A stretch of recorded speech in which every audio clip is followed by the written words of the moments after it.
Welcome to DolFans United, the platform for DolFans. I am your host, DP. I am here in the live and in the flesh. All right, we're not gonna edit. We're not gonna do any of that. Just gonna talk to you straight from the heart. As a regular Dolphin fan, been a Dolphin fan since 2000. 2000? I believe around 2000 when Jay Fiedler and Dave Wanstead took over. That's when I became a Dolphin fan. Been watching ever since then. Been some good years. Obviously, it's been some bad years as well. But it is what it is, and this is our team. This is what we do. I do want to give a couple shout outs real quick. Dougly Do Wrong. I want to go ahead and give a shout out to TD Fins Talk as well. A shout out to Skaggs. Y'all know his podcast. I watch that or listen to that every Monday when it comes out. And then also, last but not least, K Flexin. Travis Travis Wingfield. I'll make sure I put that at the bottom. Travis Wingfield as well. And then my favorite Twitter account to follow is Omar Kelly. It's one of my favorites. Some of y'all don't like him. That's y'all. I do. I appreciate everything that he does. So, yeah, it's one of my favorite Twitter. I'm messing up here, but whatever. No editing. We ain't editing. I keep it real. We ain't editing. One of my favorite Twitter accounts. All right, so what I want to talk to you guys about today, I want to talk about Tua Tagovailoa. Where is he going? Where is he going? Is he going to us? Is he going to the Bolts? I don't know. But I will tell you this. I have a hunch on where he's going. And it might surprise you. Let's roll the intro.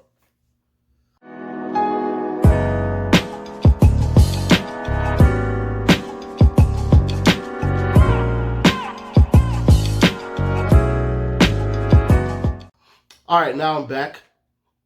Wanted to go ahead and run my intro real quick. I know it's pretty nice, right? Got to invest in your product, so I figured I'd invest in my product a little bit. Like my intro. Think it's pretty cool. Anyway, let's get right into it. So, been hearing a lot of stuff. There's been a lot of stuff going on in the media. Tua, he tanking for Tua. All right. Well, let's take it back a little bit. Were we really tanking though? I thought we were tanking at the beginning, but were we really tanking? Nah, we weren't tanking. People said we were going to tank last year. I looked at Brian Flores when we hired him as a coach, and I just couldn't see him tanking. Like, he just did not look like that type of guy that was going to tank. He didn't look like it. So we go throughout the season, get that first game. Boy, did it look like we were tanking. Like, my goodness. We trade everybody away. Come out that first game against Baltimore, and it's like, yo, we're going to really suck this year for real.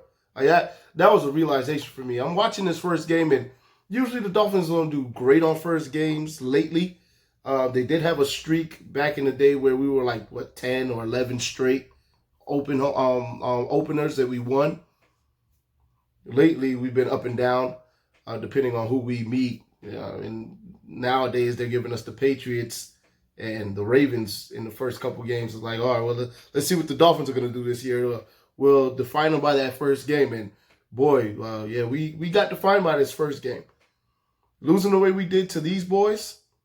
Now, granted, they did go on to do some great things in the season, so it's not like we lost to a fluke team, but they killed us. But we did respond. So that's what I give credit to. Take my hat off. Well, I ain't going to take it off, but take my hat off to Brian Flores because he did great work. He took some scraps and got on the 5 wins. Shows you he wasn't tanking. Now, granted, it took some time before we won a game, but he was putting some things in place. Now we have a decent foundation. We spent a lot of money in free agency, tops of everybody, which we know Ross the boss, he ain't afraid to spend a dime. All right? He's going to write them checks. and they gonna cash. You feel me? But anyway, we wrote them checks. We got some good defensive players. Now, I'll give you a little insight. I'm not no TD when it comes to, giving insight and analytical and anything like that. I'm just your boy. You know what I'm saying? And I'm going to come to you like you would talk to your peoples. You know what I'm saying? Here's how I feel about it.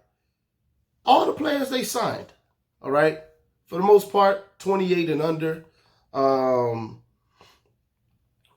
Guys that are coming off their first contract or what have you, guys that have established themselves somewhat. But most of it was defensive, all right? That tells you a couple things. It tells you, one, that their defense sucked last year, which, of course, our defense sucked last year. It was pretty bad. Two, it tells you that there's not as many of these type of players in the draft, okay?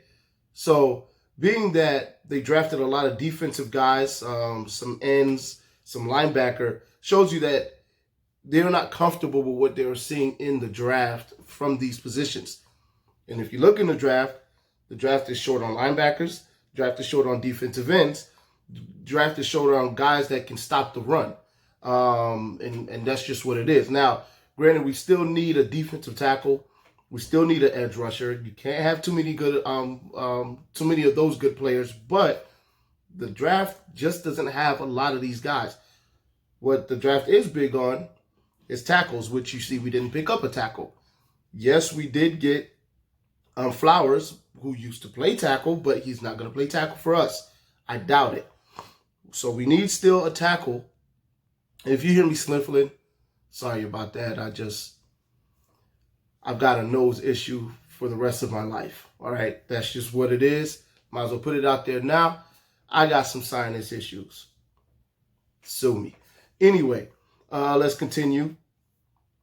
We got Flowers. He's not going to be a tackle. I hope not. I hope not. And then the guy we drafted, I don't even want to say his name. We drafted a guy from Houston last year to play tackle. The man trash, man. I'm sorry. I'm just saying. He trash. He trash. Come on, man. Come on. Let's no. All right, so we need a tackle. We got to get a tackle in the first round. And I've done a lot of mock drafts. I haven't done a lot of mock drafts. I've done like 4 or 5 mock drafts. And in some of those mock drafts, every tackle was gone. Every tackle was gone by 18. There was no tackles left. That's a problem. We got to get a tackle. So we got to hope that some of these defensive players, because they're on short supply, go up the draft board, and that some of these tackles fall down the draft board, because we have to get one. We have to. Now, back to Tua. There's a lot of smoke screening going on, right? Before, it was tank for Tua, right? We were tanking. And next thing you know, we're falling in love with Justin Herbert at the Senior Bowl. Then everybody's taking a look at Jordan Love all of a sudden. Then it goes back to Tua for a little bit. See where I'm going? Then now everybody's switching their mocks to Justin Herbert. That don't seem a little bit suspicious? Like, Justin Herbert all of a sudden is our golden boy? I'm not buying it. I'm not buying it. Now, I've listened to a lot of our YouTube favorites, Dudley and TD talk. Dudley, he's a middle guy. He's not a guy that gets up and down, and I respect that because that's the kind of guy I am. TD, he's more on the, he doesn't really care to get Tua. He definitely doesn't want to go up for him, which I agree with. He does not want to go up for no Tua. For anybody who wants to keep his assets, and I'm in a total agreement with that. The man is coming off an injury. You can't just go put in all your eggs in a basket where you don't know what you're going to get on a return. The man could get back in the league next or the year after next, and then boom, he messes up his hip again. God forbid, but what happens? We gave up all of our assets and we can't get a quarterback the next year. Not a smart move. You don't move up for him, but you do draft him. All right? You do draft him, and I believe that the Dolphins are throwing out smoke screen signals, okay? Smoke screen signals to make sure that they get him. Why? Because they're putting out this Justin Herbert nonsense. Why? Because they know for a fact that San Diego really wants Tua. And how do you get San Diego to not jump up ahead of you to get Tua? Is to make you think that you're not getting him. They want you to believe that everything is good. That's what they want San Diego to believe. Not San Diego. I keep saying San Diego. They want the Chargers to believe that everything is good. LA Chargers. They want them to believe that everything is good. Everything is okay. No problems. We don't have to worry about. Now, obviously, they're getting paid to do this. I'm not. All right? So I'm sure they're going through turning over every stone. But if the Dolphins are doing a good enough job at what they're doing, sending out smoke screens, then it shouldn't come back on a return for them that they're lying. It should look like they actually want Herbert if they're tying up all their loose ends. You see what I'm saying? So if they're doing their homework, they should actually make it look like they want Herbert well enough to convince the Chargers that they want him, that they know, okay, you know what? There's a 75% chance that we're getting Tua. We're not going to move up. Now, could the plan backfire for the Dolphins? Of course, because as you and I know, once it comes time, like a day or maybe a day of, teams could be like, you know what, man, I'm not waiting. I'm just going to move up. And then, boom, plan backfires because the Dolphins really don't want to move up. And really, they can't afford to move up. Because if they try to move up to get a guy that is oft injured, we have to say it, but is a beast, then they might not be able to get that tackle they need. Or maybe another player falls and they won't be able to get him. You see what I'm saying? We don't know what's going to happen in the draft. Good players fall. Laremy Tunsil was not supposed to fall in the draft to us. That Bong video came out. He fell to us. Anything can happen in the draft. We don't know. Anybody could fall at any point. I tell you who's not going to fall. Joe Burrow. He's not falling. So we don't have to worry about that. And I highly doubt that the pick that, I can't remember his name right now for whatever reason, but the pick that the Washington Redskins are going to get, I highly doubt he's falling either. So those two guys, they're locks. Okuda could fall. A couple of these tackles could fall. We don't know which ones. But a couple of these tackles, not all of them are going to go before 18. We know that. But in the mocks, some of them have. But not all of them are going to go because one of them, two of them, some red alert's going to come up and some red flag, and then they're going to just, fall, slip down into the end of the end of the first round. And then we'll be able to get one. But I'd rather get one at 18 than 26 because 26, there might be one or two left and somebody could jump you easily, trading away like a fourth-round pick and pick up that tackle. So you want to make sure that you get your tackle.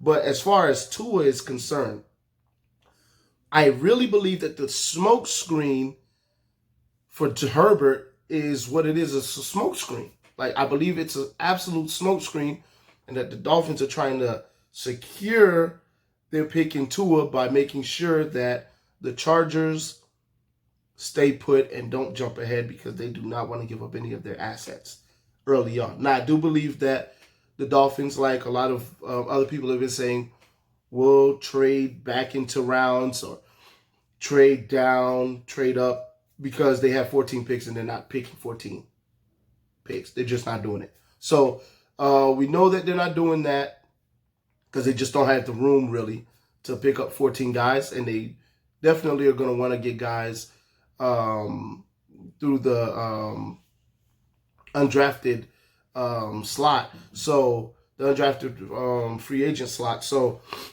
we're going to trade some picks away. It's just not going to be early. I highly doubt. I could see us moving back into the first round if we do trade. If we don't get, let's say if we don't get Tua, for example, right? Let's say we don't get Tua, I could see us trading out of the first round, not back into the first round, out of the first round if we don't get Tua. Because then you get the two guys that you want. You take the best tackle available at 5, in my opinion. Even if Okuda is there, I will take the best available tackle at 5. And I take a pick at 18 and then I trade out of the first round if nothing is available, and I take the first running back I can take in the second round. And then we let the rest of the draft board fall where it falls. Well, I mean, unless Judy is there. If Judy is there, then I'm taking Judy because that's my guy. So I'm taking him all day. But I do believe that this is a smoke screen, guys. I believe it.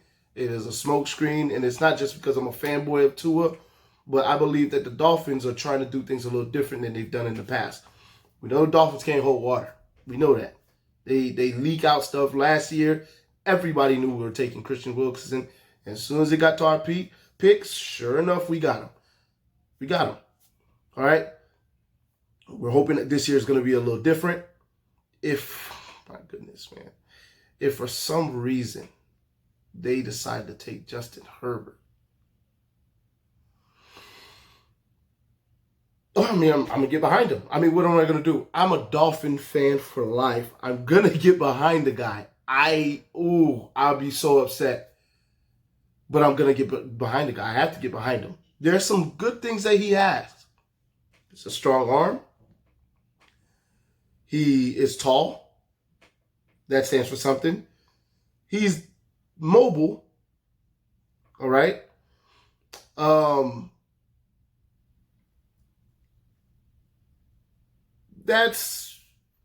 hope that's not it. His pocket presence is not horrible. It's not like Tannehill when Tannehill came into the league. So there goes a couple of good points right there. But it's the bad points that really kill me. He's not accurate. He's not poised. He doesn't command the huddle. He's not a leader, so to speak. And now, I haven't done my research on it, but I'm going off of the research of people I trust. He's not a real leader. And these are the intangibles and the qualities, some of these things. You can't really teach accuracy that much. You can teach it to a certain degree, but you're not going to turn somebody from a 59% thrower to a 68% thrower. Unless they're throwing nothing but short stuff. Like, his deep ball accuracy or his open guy accuracy is off the charts bad. Just go look it up. It is really, really bad. Like, it's horrible. Why do we want this guy as our quarterback? Why do we need a fixer-upper quarterback at 5? Like, that makes no sense to me. Why would we take a fixer-upper quarterback at 5?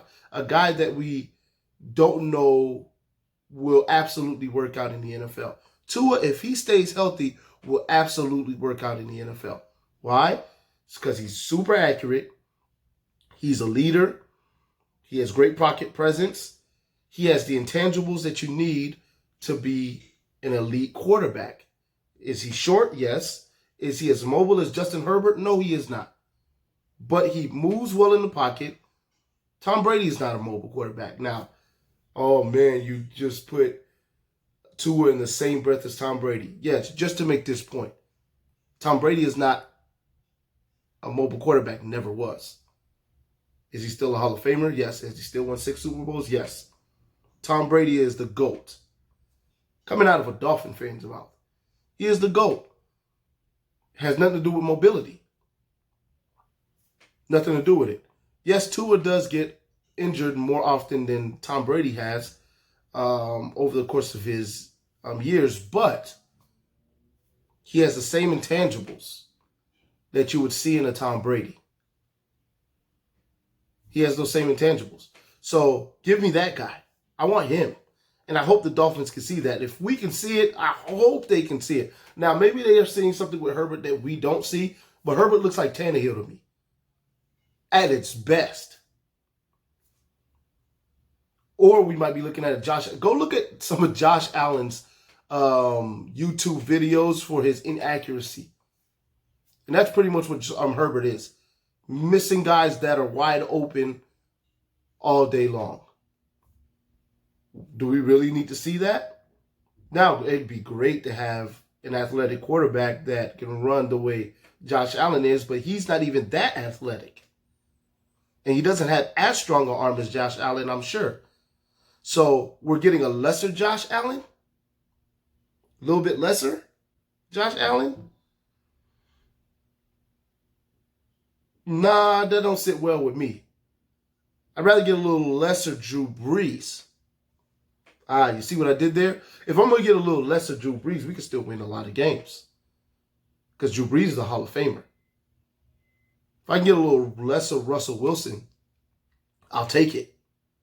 Because Russell Wilson will be in the Hall of Fame one day, providing that he stays healthy. He's that type of quarterback. I don't need a Herbert. And I'm hoping that the Dolphins are really sending out these smoke screens so that they can make sure they get Tua. But we're going to find out next Thursday because the draft is right around the corner, literally. So we're going to know. So with the first pick of, not the first pick, with the fifth pick, with the fifth pick of the 2020 NFL Draft, the Miami Dolphins will select Tua Tagovailoa. Don't know what number he's wearing, but it dang sure ain't finna be no 13. But that is who they're drafting. I'll see you next time. Peace.